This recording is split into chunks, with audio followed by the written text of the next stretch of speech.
So, I wanted to talk a little bit about the voice. They mentioned that in Dune, but there is something to it. And this is something that's well known.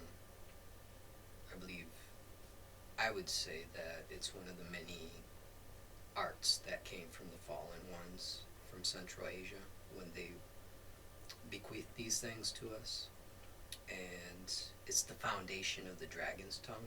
Like, I will never announce the dragon's tongue online or anything like that.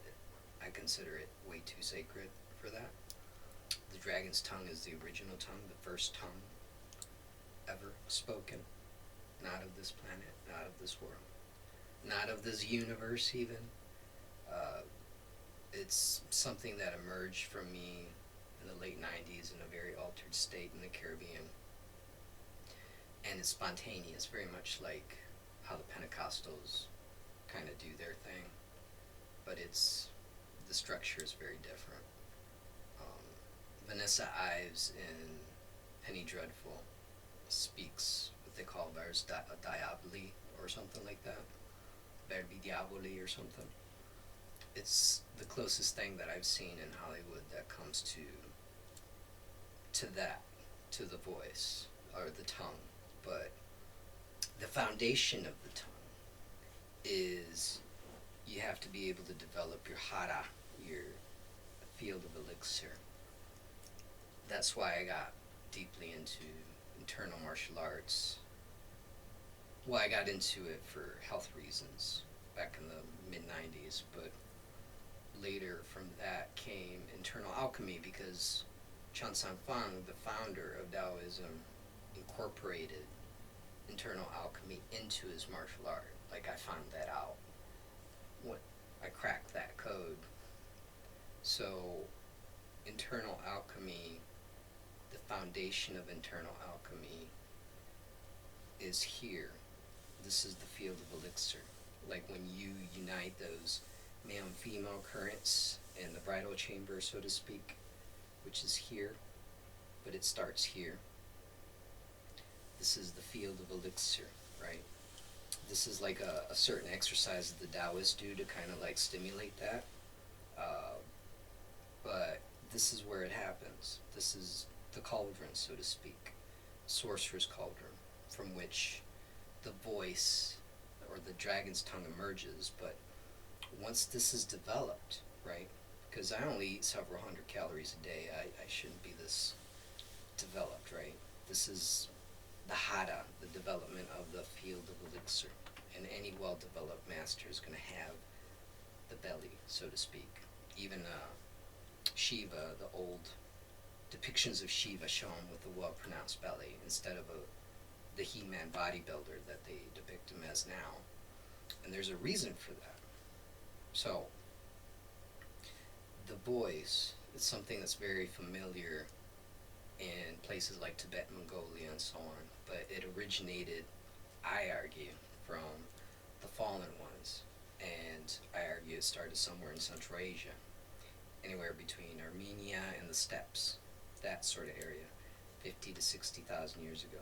But going back to the foundation of the dragon's tongue, it's right here. Like, you can't speak like a dragon if you haven't developed this, right?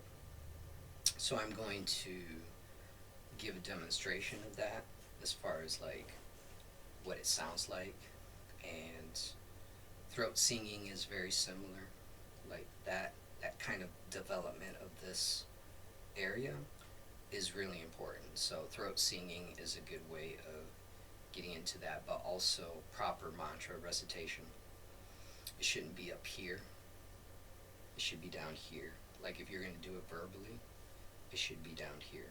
So I'll go ahead and pronounce the most basic mantra, which is the one I started with over 40 years ago, before I got into specific mantras.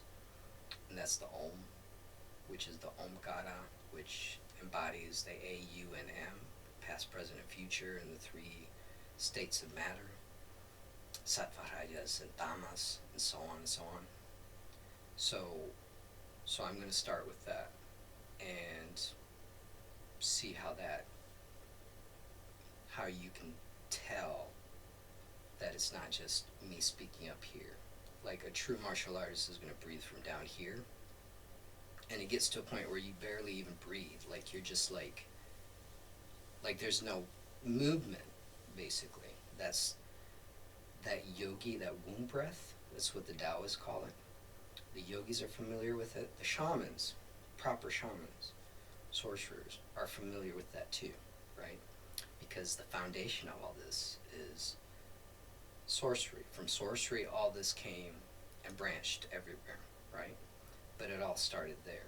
So, going back to that foundational mantra, I'm going, instead of speaking up here, which is what I'm doing normally, right? It's how we usually talk, right? We talk from here. I'm going to talk from here, so to speak. I'm going to recite it from here. So, let's see if you can tell the difference between regular speech and the dragon, the foundation of the dragon tongue. So let's go ahead and give it a try.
Without that, you can't speak like a dragon.